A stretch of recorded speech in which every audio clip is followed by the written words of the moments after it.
10월 16일 하나님의 말씀을 함께 나누겠습니다. 오늘은 시편 26편의 말씀을 함께 묵상하겠습니다. 조금 속상할 수 있는 가정이지만 지금 여러분을 아주 미워하는 사람이 있다고 한번 생각해 보죠. 여러분은 다음 중에 그 이유가 무엇이라고 생각하십니까? 1번, 내가 무언가 그 사람에게 잘못을 저질렀기 때문에. 2번, 나는 잘못한 게 없는데 그 사람이 이상한 사람이라서 이유 없이 나를 미워하기 때문에. 어떤 답을 먼저 떠올리셨습니까?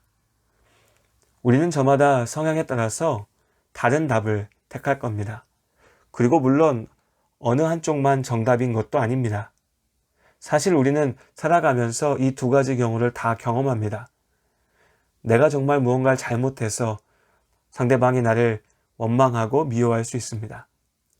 그때는 내 잘못을 인정하고 먼저 사과하고 용서를 구하는 것이 관계를 회복하는 길이 될 겁니다. 또 다른 경우에는 나는 정말 아무 잘못이 없는데 상대방이 자신의 편견과 오해에 사로잡혀서 정말 이유 없이 나를 미워할 수도 있습니다. 그럴 때는 그 사람과의 거리를 조금 두는 것이 더 큰 문제를 막을 수 있는 지혜일 수 있습니다. 이처럼 상황에 따라서 답은 얼마든지 달라질 수 있죠. 중요한 것은 균형입니다. 물론 내 스스로에 대해서 돌아볼 줄 알아야 됩니다. 하지만 그렇다고 해서 근거 없는 죄책감에 사로잡혀서도 안 되겠죠. 하나님 앞에 설 때도 마찬가지입니다. 신실하다라고 불려지는 많은 그리스도인들이 삶의 어려움에 부딪혔을 때 내 잘못, 내 죄 때문이라고 말합니다. 그런데 정작 무슨 죄인지에 대해서는 알지도 못합니다. 그러니까 표현을 내 죄라고 했을 뿐 정작 그 표현 뒤에 감춰져 있는 생각은 내 업보라는 겁니다. 전혀 성경적이지 않은 생각이죠. 하나님께서 내 업보 때문에 어려움을 주실까요? 결코 그렇지 않습니다. 물론 하나님께서도 우리의 죄에 대해서 직접적으로 벌하실 때가 있습니다. 다윗의 삶에서 우리가 그런 경우를 볼 수 있죠. 다윗이 자신의 충실한 부하였던 우리아의 아내 밧세바를 빼앗기로 했습니다. 그래서 우리아를 전쟁의 위험한 곳으로 보내서 죽이죠. 이 일로 다윗은 하나님의 무서운 심판을 받아야 했습니다. 하나님께서는 그 심판을 통하여서 다윗이 회개하게 하셨죠. 그러나 이런 경우들이, 그러니까 때로 하나님께서 우리의 삶 가운데 우리의 죄에, 우리의 잘못에 대해서 직접적으로 벌하시고 깨닫게 하시는 경우가 있다 해서 우리의 모든 어려움이, 우리가 부딪히는 모든 고난이 다 우리의 직접적인 죄의 결과라고 말할 수는 없는 겁니다. 삶 속에서는 이유를 알 수 없는 고난도 분명히 있습니다.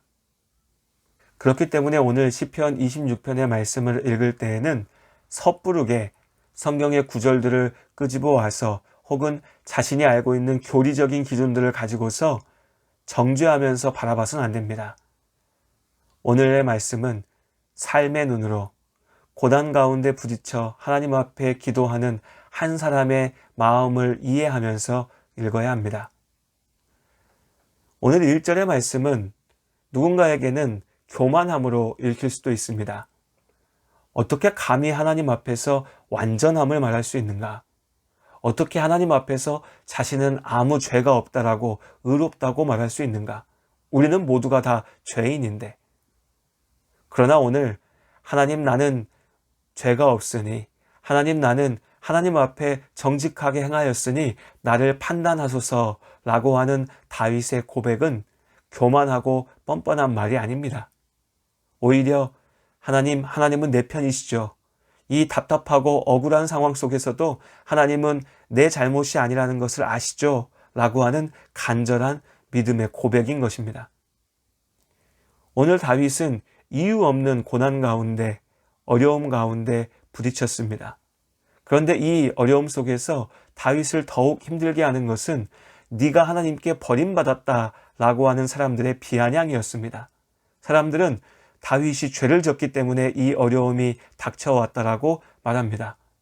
그러나 다윗은 결백했습니다. 그는 악인의 길을 걷지 않았고 진리의 길을 쫓았습니다. 물론 다윗도 부족한 사람이었지만 최소한 이 문제에 있어서는 다윗은 잘못한 것이 없습니다. 하지만 사람들은 다윗의 그 말을 들어주지 않고 오히려 네가 모르는 무슨 죄가 있을 거야. 아니, 너는 지금 거짓말하고 있어. 너는 그냥 죄인이야. 라면서 다윗을 정죄했지요. 그야말로 억울하고 답답한 상황입니다. 어쩌면 하나님을 원망할 수도 있는 그런 상황이었죠. 하지만 다윗은 이유를 알 수 없는 고난 속에 더욱 하나님을 붙잡고 하나님께 기도하고 있는 겁니다. 진리 안에 사는 자를 지키시는 하나님의 인자하심을 믿었기에 다윗은 하나님 앞에 기도합니다. 그리고 하나님께서 다윗의 믿음의 고백 가운데 답하시죠. 그를 지키시고 위로하십니다. 생각해보면 우리는 참 많은 경우에 어른인 척 하면서 기도하는 것 같습니다.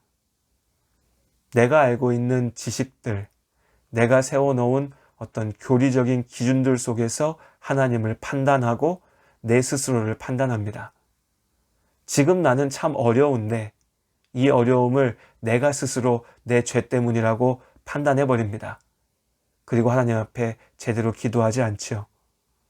지금 나는 이유야 어쨌든 하나님의 위로가 필요한데 나는 감히 하나님 앞에 설 자격도 없어 라고 스스로 거룩해서 하나님 앞에 나아가지 않습니다. 그런데 여러분, 하나님은요, 우리의 아버지십니다. 그러니까 때로는 그냥 하나님은 내 편이죠. 하나님은 내 마음 아시죠?